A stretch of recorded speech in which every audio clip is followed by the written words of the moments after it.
বই পড়ার পর আমরা ভুলে যাই, তবুও কেন বই পড়া জরুরি? আসলে এর পেছনে অনেক বড় একটা সত্য রয়েছে। আমরা যে বই পড়ি তার মধ্যে 90% তথ্য বা 90% পড়া আমরা কিছুদিনের মধ্যে ভুলে যাই। তাহলে আমরা কেন বই পড়ব? এই বই পড়ার পর আমাদের লাভটা কি হচ্ছে? প্রশ্ন এখানেই থমকে যায়, এখানেই দাঁড়িয়ে যায়। এই বই পড়ার একাধিক গুরুত্ব রয়েছে। চলুন আস্তে আস্তে জানার চেষ্টা করি। এর জন্য আমাকে জানতে হবে প্রথমে একটি শর্ট স্টোরি। দক্ষিণ কোরিয়া নামে একটি দেশ রয়েছে, যেটি এশিয়া মহাদেশের মতো একটি ছোট্ট দেশ। এই দেশটি 1953 সালে কোরিয়া যুদ্ধের পর পুরোপুরি ধ্বংস হয়ে পড়ে। সেই সময় কোরিয়ানদের মাথাপিছু ইনকাম ছিল মাত্র $67। কিন্তু বর্তমানে কোরিয়ার বিশেষ কিছু কোম্পানি রয়েছে। তার মধ্যে একটি হচ্ছে হুন্ডা, একটি হচ্ছে স্যামসাং, এলজি। এগুলি প্রত্যেকটি বিখ্যাত মোবাইল এবং চিপ নির্মাতা কোম্পানি। এগুলি প্রত্যেকটি কোরিয়াতে অবস্থিত। কোরিয়ার যে প্রথম প্রেসিডেন্ট হয়েছিল তার নাম হচ্ছে সিংম্যান রি। তিনি 12 বছর ক্ষমতায় ছিলেন। কোরিয়া দেশটি এই 70 বছরে 12 জন প্রেসিডেন্ট হয়েছেন। এই সিংম্যান রির পরে অনেকজন নেতা এসেছেন, কিন্তু বর্তমানে যিনি প্রেসিডেন্ট তিনি বর্তমানে 22 সালে ক্ষমতায় আসেন। তার নাম হচ্ছে ইয়ন। এই গল্পটি শুনলেন, এই গল্পের মধ্যেও আমি কয়েকটি প্রশ্ন করব। কেউ যদি জেনে থাকো অবশ্যই কমেন্টে জানিয়ে দেবে। কোরিয়া 1953 সালে যখন তাদের অর্থনীতি ধসে পড়েছিল, তাদের মাথাপিছু ইনকাম কত ছিল? কোরিয়ার প্রথম প্রেসিডেন্টের নাম কি? কোরিয়ার বর্তমান প্রেসিডেন্টের নাম কি? অনেকে হয়তো এই প্রশ্নগুলি শুনে থমকে যাবে, কিন্তু আরেকটি মজার বিষয় হচ্ছে অনেকেই হয়তো জানবে কোরিয়া একটা সময় গরিব দেশ ছিল। কোরিয়া বর্তমানে একটি উন্নত দেশ। স্যামসাং, হুন্ডা, এলজি এই বিখ্যাত কোম্পানিগুলি প্রত্যেকটি কোরিয়ান কোম্পানি। আসলে অনেকে হয়তো এবার বুঝতে পেরেছে, এর মধ্যে কোনো একটা তথ্য কিন্তু মুখস্থ করা হয়নি। এর মধ্যে অনেকটাই ভুলে গিয়েছে, অনেকটা আমাদের ব্রেন ক্যাপচার করে নিয়েছে। এটাই হচ্ছে পড়ার উপকারিতা।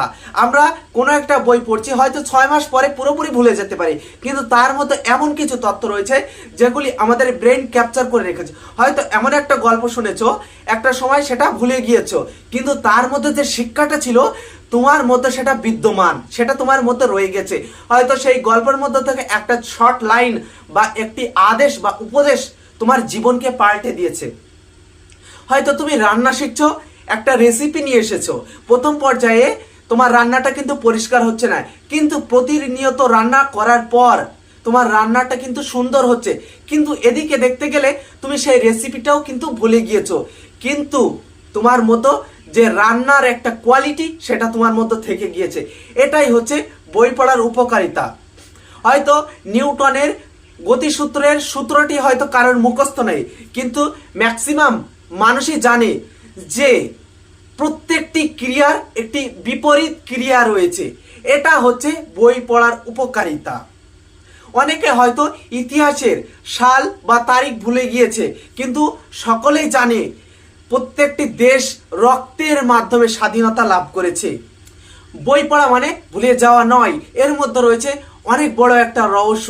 এই বই পড়া থেকেই আমাদের ক্যাপাসিটি বিল্ডিং হবে, আমরা নতুন নতুন আইডিওলজি বার করতে পারবো, আমাদের চিন্তা ভাবনা আরো ক্রিয়েটিভ হয়ে উঠবে, নিত্য নতুন কিছু তৈরি করতে সাহায্য করবে। এই জন্য আমাদেরকে নতুন নতুন কিছু জানতে হবে, আর আমাদের ব্রেন সেগুলিকে ক্যাপচার করবে। প্রত্যেকটা ওয়ার্ড বা তথ্য ক্যাপচার না করতে পারলেও ভাইটাল কিছু, প্রয়োজনীয় কিছু তথ্য আমাদের ব্রেন ক্যাপচার করে রেখে দিচ্ছে। তাই আমাদেরকে সকলেরই জানতে হবে বই পড়া মানে মুখস্থ করা নয়, বই পড়া মানে নিজেকে রিফ্রেশ করা, ভাবনা চিন্তা করার নতুন পথ তৈরি করা। ভুলে যাওয়া মানেই হারানো নয়, বরং শেখার সিঁড়িতে আরো এক ধাপ এগিয়ে যাওয়া। এই জন্যই আমাদেরকে বেশি বেশি পরিমাণে বই পড়াশোনা করতে হবে। এই পৃথিবীতে বিজনেসম্যানেরা এবং বড় বড় সার্ভিসম্যানেরা তারা প্রত্যেকেই পড়াশোনা করে, সে যেভাবেই হোক। পৃথিবীর বিখ্যাত শিল্পপতিরা সবসময় দেখবে কেউ সপ্তাহে, কেউ 5 দিনের মধ্যে একটি করে বই শেষ করে। কারণ কি?